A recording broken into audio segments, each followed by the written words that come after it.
holidays. I'm living and being with Daddy and Mom. You have your records of hockey and cheese. They've got that country feeling, you know what I mean. Every time. Hi, welcome. It Takes a Village. Who's in Santa Barbara? What's in Santa Barbara?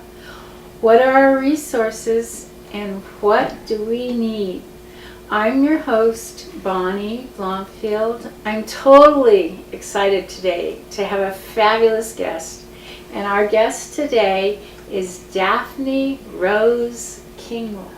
Welcome, Daphne. Hi, Bonnie. It's a joy to be here. Oh, thank you, thank you. I've been waiting a long time hoping that you would arrive, and you have arrived. The strands of Yes. the DNA finally intertwined, Right, didn't they? right. Yes. Yes.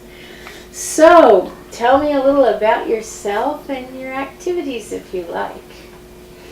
Well, I'm a roamer through Santa Barbara. I've lived here for a great many years, but I come and go a lot. Mm-hmm. And it's always fabulous to return here. And as you know, and many people know, I've written quite a few books, most of them psychologically oriented, and all of them about some aspect of love. Although the last one kind of took off in the direction of what I observed about so many people going through very rough times, and it was about how to live through rough times. It was called The 10 Things to Do When Your Life Falls Apart. Wow, I think I could read it. Well, and it's just, that book came out several years ago, but I'm observing that this is another time like that. It's a very intense and emotionally demanding time for people. You know, it's amazing because I've noticed that too. It's like, why all of a sudden we other people, there's all these struggles, and it's like Yes. everyone's in sync in misery, and I don't understand it, and we do know some strange things are going on lately. Well, and I think on the positive side of that, it's kind of an initiation to a rebirth. It's like we're going through some sort of agonizing birth channel. That's how I would like to think of it. It's a very powerful transitional time, and transitions are always difficult. I mean, struggles, the new. Yes, and the fear of the unknown. You don't know what the future is. You know what the past is, even if it's horrific. You know it. It's familiar. Right. But I see that too. You're mentioning that about your friends, and so many people that I haven't seen for a long time, just tell me these incredible things that are going on with them. So I guess one of the things I do is I listen and observe a lot about what people are going through, and there's kind of a common tenor for that. It seems like we're in the stew pot together. So you almost have antenna for what's in the wind or something. Yes. Yeah. Yes. Because I know I was speaking with you the other day, and I was just so struck how intuitive you seem to be. It was amazing. It's been said. Yes. And I know it comes out in the books too. Very sensitive. Well, thank you. That's really precious. Thank you. Well, I've been privileged to have quite a large readership, and I felt it's interesting, they say, or I will certainly say, that when you write a book, watch out, because you're going to have to live what you're writing about. If you haven't lived it already, so that you're telling where you've been, you're going to have to live it. And when I wrote this last book, the one about when your life falls apart, no. Well, I'm pretty happy. Well, I'm going to go down and sit under a tree in Maui and write this book and have a little vacation. And so the very first night that I was there, my computer and the complete outline for the book were stolen. Stolen. So I thought, bizarre and perfect. You want to write a book about what it feels like to have the underpinnings come out of your life? Destroyed? Try this. Wow. And so that experience was kind of a template also for what I wanted to say to other people, that basically when you go through a kind of bottom falling out experience, there's an opportunity for something very, very different. And for me, actually, that turned out to be the first non-working vacation I'd ever had. Like, okay, your job has been. I've had it now, thank you. Yeah, so it was very transformational Oh, in amazing. many ways. Yeah. So now you ask about my activities, and I'm shifting from those kinds of topics to writing fiction and writing poetry, which is something that I've done for many years. It's Wow. like I'm veering over to the other side of my brain, I guess. That's such a gift, that whole domain. I think you said you were involved in a poetry group maybe also. Well, I'm exploring the poetry activities of Santa Barbara, and there are a lot of them. A lot of poets hidden away in the corner, which I think makes a lot of sense because this is such a Rich environment. yes, Yeah. it's rich in many ways. Yeah, that's And for sure. also, but I think the kind of sensitivity that's germane to poets is very nurtured by this environment. You know, the beauty The of the aesthetics ocean. of the mountains, Yeah, ocean. it's like we get Yeah. to absorb. and sort of drop into levels of sensitivity that I think are often kind of harried in other environments. As if aesthetics in itself is a kind of muse.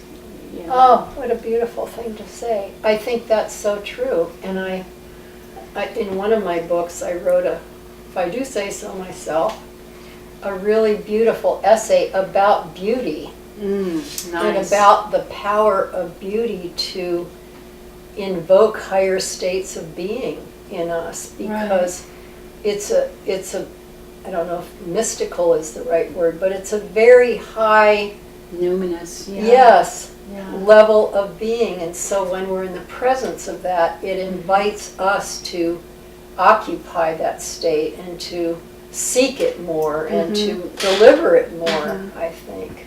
I think when we dwell in it and then we share it with other people, then they recognize it in themselves sometimes. You know? I read one of your poems and I was totally blown away. I can't remember who it was about or the name, but you were talking about a hotel, Williams, a hotel room or something. Oh, right. What's his name? Anyhow, a comedian, I think, that you knew or something. And he passed away. Roger. Oh. Anyhow, but the poem was incredible. I just couldn't believe it. Thank you. You know, because you were taking this situation of loss and making it a really beautiful situation, which I guess is difficult and necessary. I think that's so necessary, and it's lovely that you mention that, because you know, I think as artists we all have a particular corner of the world that we're addressing or playing with or working through, and I think that's one of my corners, is to take the very difficult experience and find the transformational possibilities in that, because otherwise life is unbearable. Right. If we can't find a way to transform things, it is truly unlivable. I mean, that's why people stop living, why they kill themselves, because they can't find that transformational component that somehow awakens the new day. You know, I think I was looking at you on YouTube, and you were giving a talk, and it was so beautiful, and kind of the sense that I got from it is, what a message of hope. Thank you. And I thought it was just so beneficial to just listen to it, be really quiet, and kind of let that sentiment be with your being. I found it really amazing. Thank you. Really amazing. Thank you. Well, I'm happy to hear that, because that's what I desire to do, you know, to offer. I mean, I'm very weary of the everything happens for a reason and the kind of platitudes the spiritual platitudes that we've dropped into. I mean, which originally had some, really powerful, ballsy sentiment to them, like, don't get into a self-pity module here because this difficult thing that's happening is happening for a reason. But I think we've kind of lost the fire about that, and so it needs to be readdressed from a different angle of the prism. That's for sure. I like the phrase, the higher the flame, the stronger the sword. Stuff like that, and like winter never fails to turn to spring. Some of those things, I guess they're Buddhist, but those things still hold what you say. They still hold the soul and the communication, whereas some of these other things have gone into platitudes that, just aren't nourishing to us or illuminating or whatever. Those beautiful words, nourishing and illuminating. I mean, I think if there's anything that's true of, this weird astrological or whatever loop that we're in right now, but also this time, it feels to me that people are so, one can never generalize, of course, but there's so much emotional impoverishment, that people have lost the ability to have, some kind of authentic emotional connection. And one of the things I think that distinguishes us as human beings is that we have this emotional capacity. Right. And yet it seems like the emotional vocabulary is dwindling. And I was reading or listening to something about all the new words in the English language in the last couple of years. They're all about technology. Oh. They're all about, words for transactions in the technological world or words for connections in the technological world, but they're not about the human spirit finding its way to make this bonding, cohesive, nourishing. I love that word you used, Just the other day, our producer, Michael Shiflett, was saying something like, I think people need to get more in tone with the beauties within and stop looking to all the exteriors for, their nourishment, their wealth, their happiness. And I think that's something that is helpful every once in a while when you kind of get stuck in... Like every day. Every day and every hour. To just know that the value's there, and to look outside sometimes can be really hurtful, harmful, and throw you off course, kind of. And I think we are so endlessly hyped about what's out there, and that, one of the things that I discovered when I was writing that last book is that there was a time in American history where an economist specifically said that the only way the American, basically, culture or continent could survive was to entrain everybody to become a consumer. Well, they've done well with that. They've done well with that. And so it's like, it was like a political, economic necessity.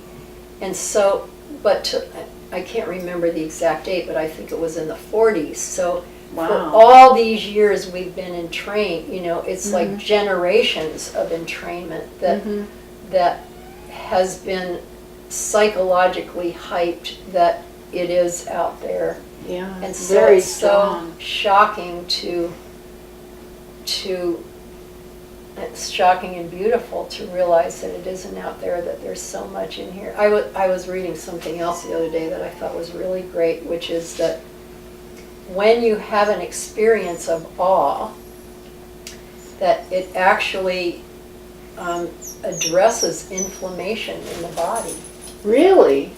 Isn't that wild and That's amazing wild. and fabulous? Where'd you come up with that? I didn't That's come an up with interesting thought. I You read found it somewhere. It was some scientific, some Yes. authority, not me, discovered this. But I thought what was so beautiful about it was that it's about the capacity of nature and beauty and human connection and quietness to literally alter our physical states. You think about when you think of the immune system. Yes. And I know when I get really angry or get on, not all that often, but a little bit of a hate rant, I just feel that's unhealthy for the body. Yes. I feel that the body is nourished by love. And you think of, a leaf coming through a brick wall and how it's growing and nourished. And it just, I know it seems simplistic, but I'm sorry, but I think love is a whole lot more Love healthy. is the deal. Love Yes. is the big deal. The real deal. Yeah. Yes. And Yeah. I've observed this really sadly. I mean, we talk about love. I saw somebody walking down the street with a big love sign on their tights today.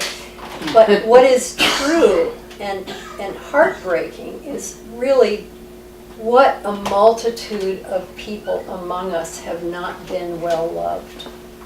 That's true. And and it is true, it's like everybody thinks everybody, got loved or had a great life, or, I've got my issues, but they over there had a charmed life.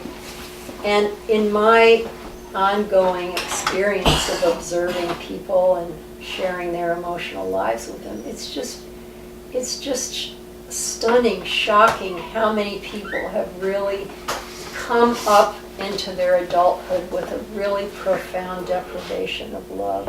And I think do you agree? I see that, or in my mind, I think there's not parenting going on.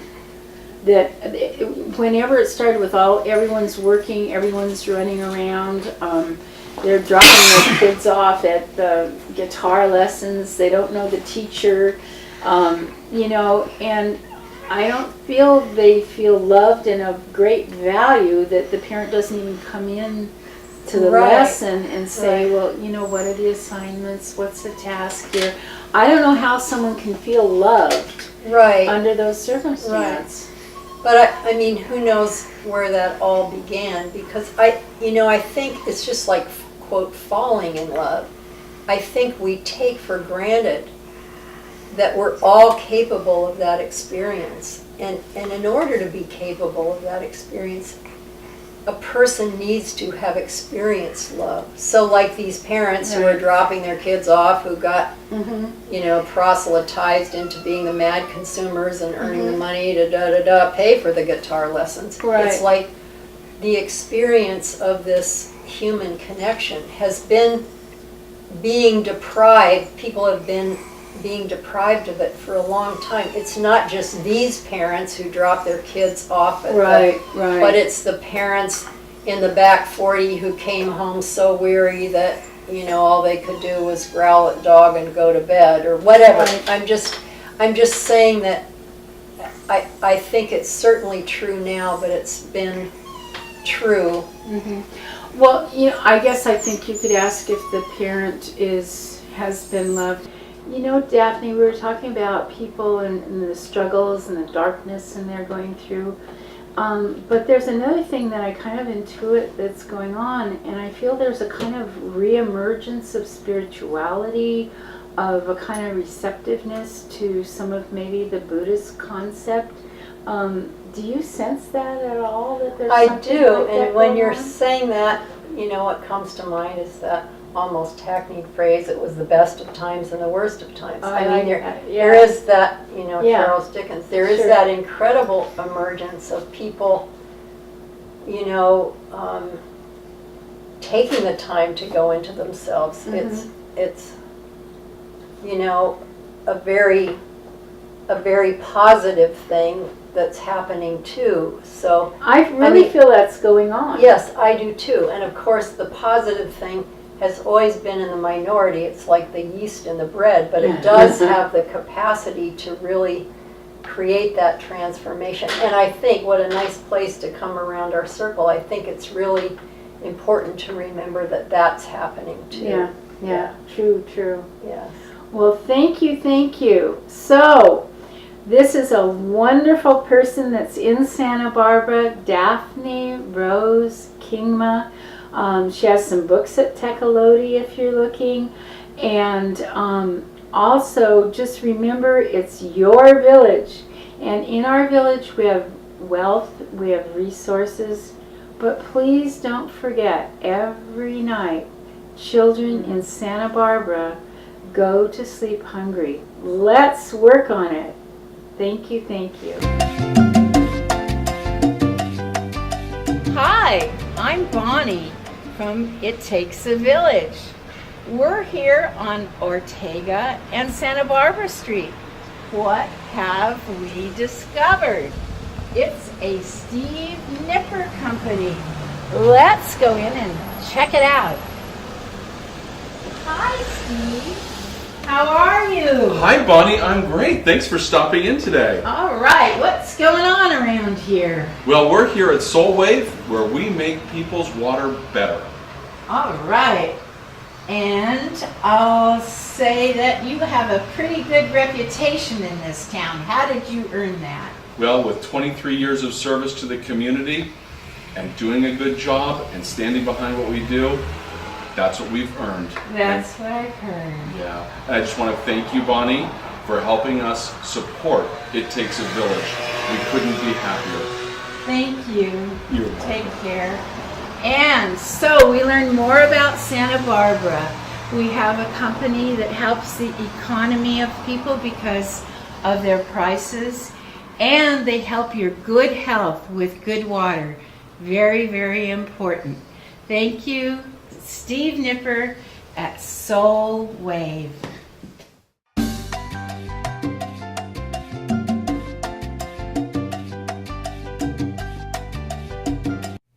Hi, I'm Chris Jensen from Jen's Guitar and Music Company, and I'm proud to sponsor It Takes a Village. And just so you know where we are, here's my card.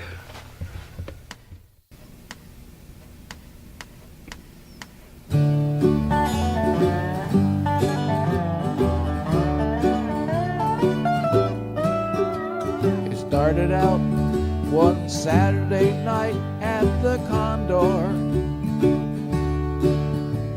You told me you didn't love me anymore. We started picking up the pace, then much to our disgrace, the bartender said, "Will you all kindly leave?" Ha, ha, yeah, yes, I'm over you. Ha, ha, yeah, yes, I'm over you. Ha, ha, yeah, yes, I'm over you. And I'm thanking God that I'm over you. We went on over to your mom's trailer condo. Pretty soon, a coffee table flew. Well, the neighbors, they called the cops. They made it stop. And then your dog bit on my shoe. Ha, ha, yeah, yes, I'm over you. Ha, ha, yeah, yes, I'm over you. Ha, ha, yeah, yes, I'm over you. And I'm thanking God that I'm over you.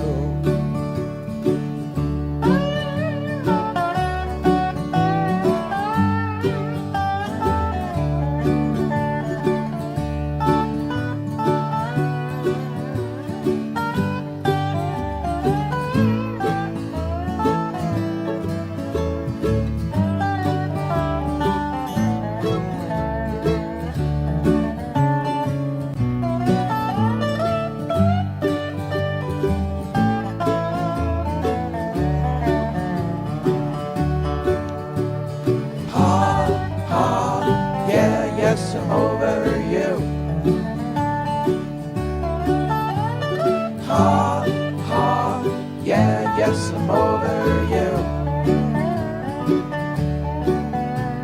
Ha, ha, yeah, yes, I'm over you.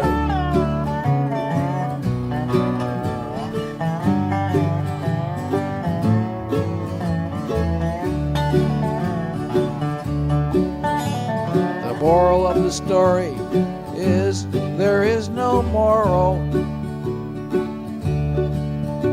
I'll leave that to those folks on Fox News. Another man might have been angry, another man might have been blue. Me, I just went out and bought some shoes. Ha, ha, yeah, yes, I'm over you. Ha, ha, yeah, yes, I'm over you. Ha, ha, yeah, yes, I'm over you. I do. And I'm thanking God that I'm over you.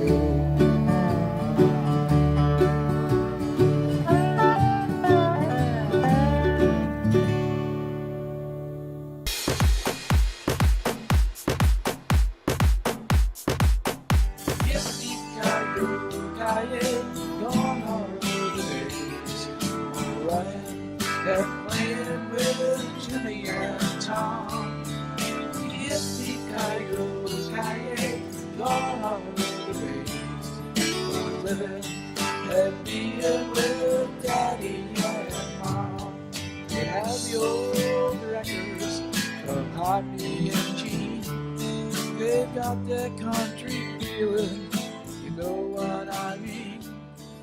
Every time I've really enjoyed my membership in the Association for Women in Communications. I find the women-to-woman support and empowerment really mean a lot to me. When you want to be a good communicator, as much as we like to express ourselves and talk, and whether that's through writing or through verbal, sometimes you just need support and you need camaraderie. And being part of Women in Communications has been a key part of me building that network of like-minded individuals, and I like to call it kind of my mothership of people who get me. I always used to say Women in Communications was a safe place to go.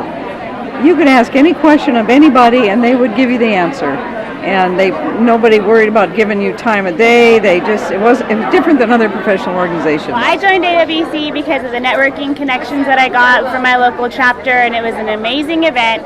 And we work throughout all different disciplines in communications, and I think it's a really great opportunity for anyone to move forward in their career, but also to get those connections with other people who are leaders and empower.